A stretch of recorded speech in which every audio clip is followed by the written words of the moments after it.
Welcome to Sailing Avanti. We are Gerard and Jacqueline, sailing our 41-foot monohull Avanti around the world from Cape Town, South Africa.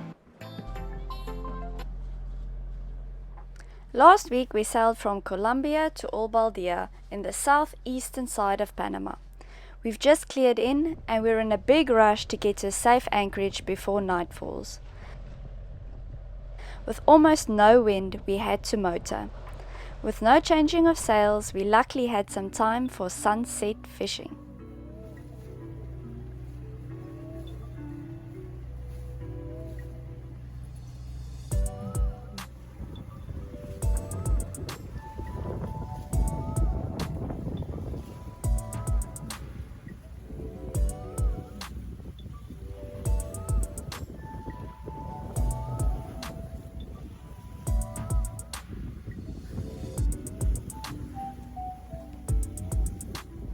So we've downloaded these Brauhaus charts and put them onto OpenCPN for this area in San Blas.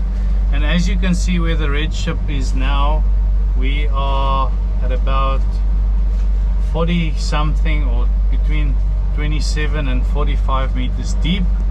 Our actual depth is showing 36 meters deep, and the navionics that we normally use shows only about 6 meters deep. So as you can see, navionics is very much out here, and that's why we're using OpenCPN with the Brauhaus charts that's been generated specifically for this area. We did not make it in before sunset, and with no moon we anchored in the dark. The next morning, however, we saw the beautiful calm waters around us and our posse of 4 that would now village hop together through the Kuna Yala Islands. After a day of rain showers, we picked up anchor and started to move through the brown water caused by the rain.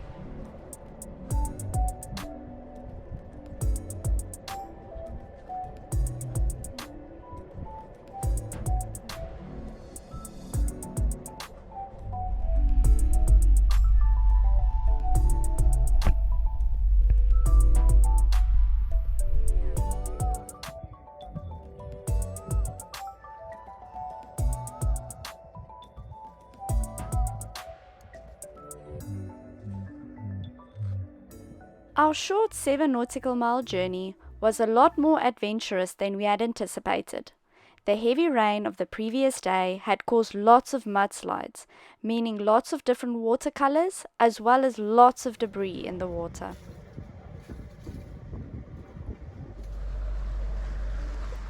When the fresh water crosses the boundary to mix and to become salty or saline, it suddenly becomes very clear. That's why you can see the clear line in front of us. The reason for the dirty water becoming so clear when it mixes with salt water is apparently that the salt ions bind the suspended particles in the fresh water together and cause them to get heavy and sink to the bottom, almost working like a clarifier or a flocculant. I don't like Panama. This sucks. We're dodging tree stumps the length of Avanti with our sinkable home. To say I wasn't enjoying this day might be the understatement of the year, but once we came in behind the other islands with the protection from the swell and the clear water, I was as happy as a piggy in the mud. The town representative came by to collect the anchoring fee of $5, and you could stay as long as you want. Also asking for some sunblock for the local albino child if we had to spare. Once Avanti was put to bed, it was time for a dinghy date on the calm waters with some guacamole and crackers.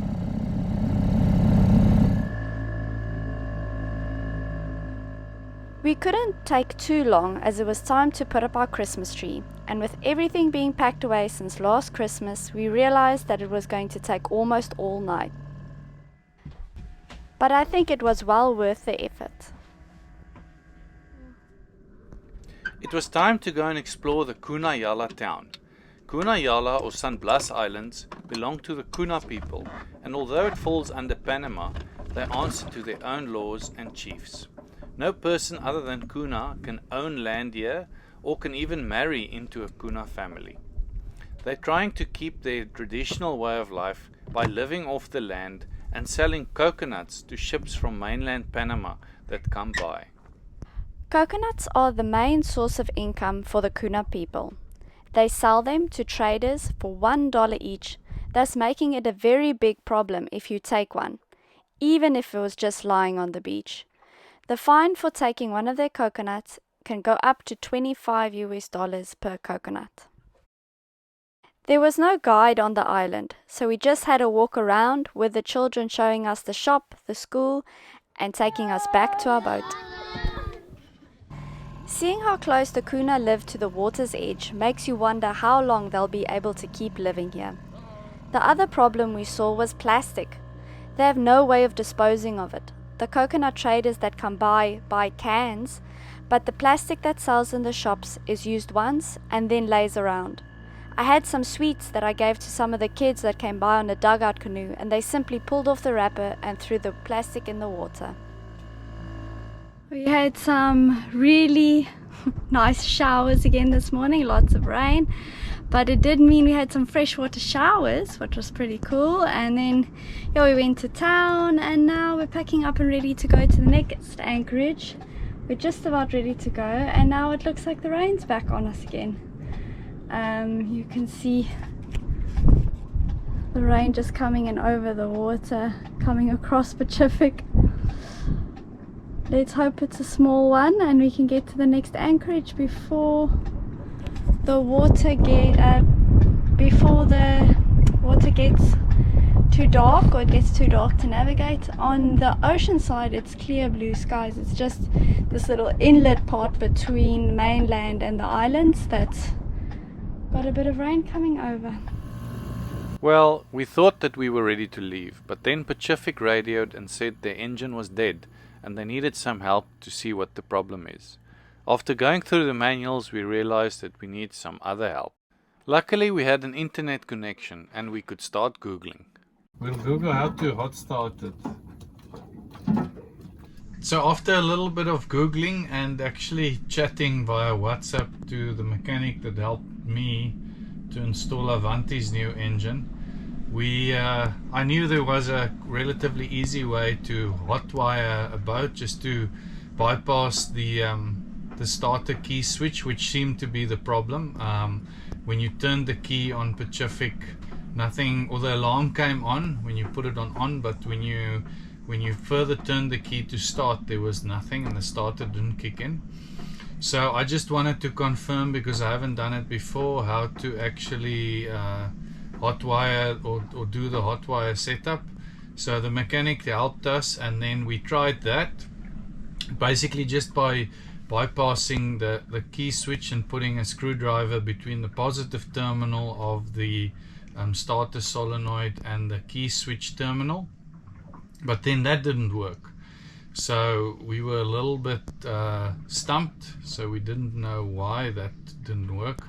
But then I actually saw there was another solenoid on this engine, and after some investigation I saw that this additional solenoid actually isolated the negative battery cable that went to the engine. So because this is an aluminium boat, that's not a normal thing that I've seen, but apparently on the aluminium boats they like to isolate the negative from the engine just to prevent some galvanic corrosion between the aluminium hull and the engine block.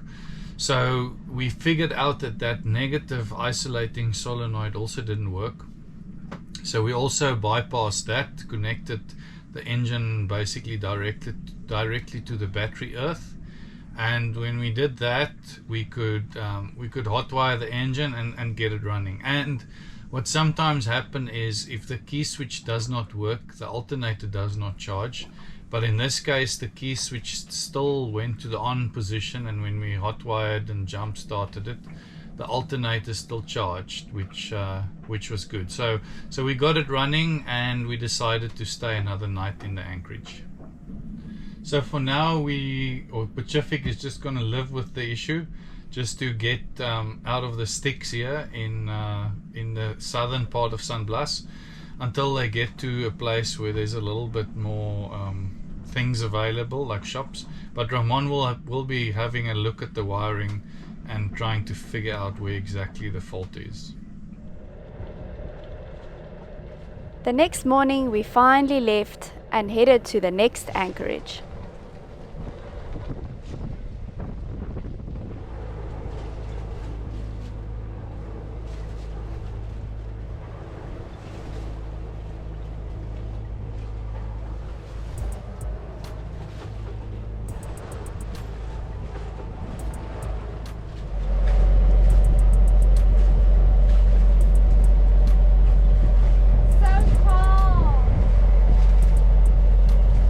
It's always nice arriving in the lee after the swell and wind.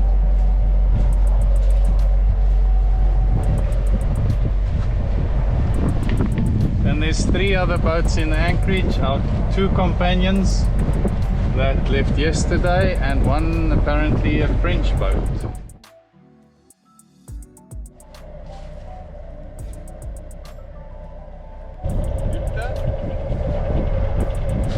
Dag.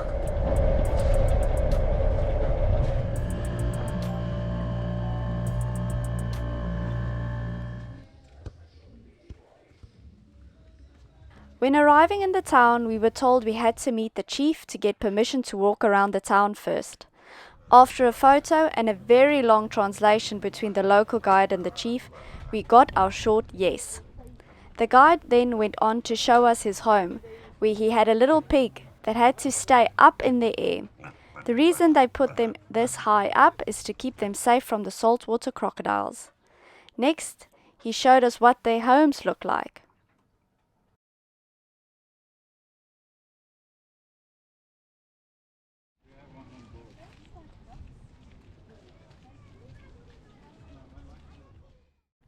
It was finally time to climb up the hill and hopefully get a nice view of Avanti from above.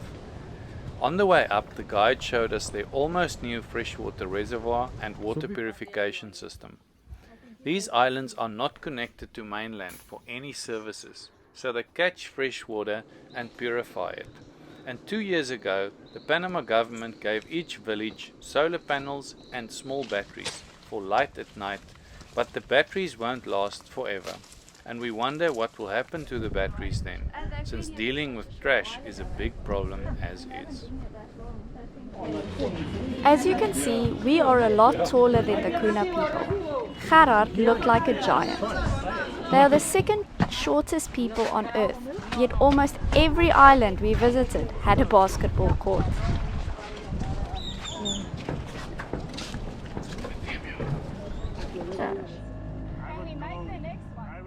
Later that afternoon, we made our way to the beach, close to where we were anchored, and finally see the beaches that we've seen in the pictures. It was time for our posse of 4 to share some sunset drinks.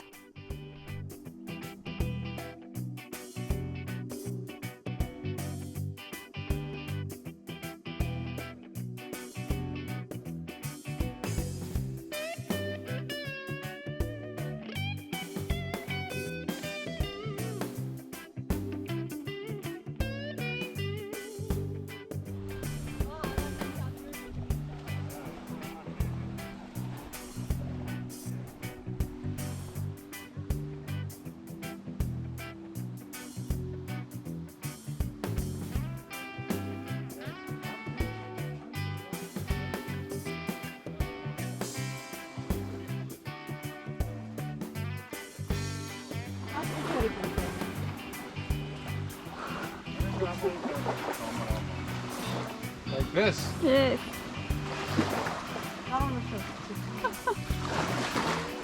You need to create an optical illusion. What? Look like I'm above the ocean.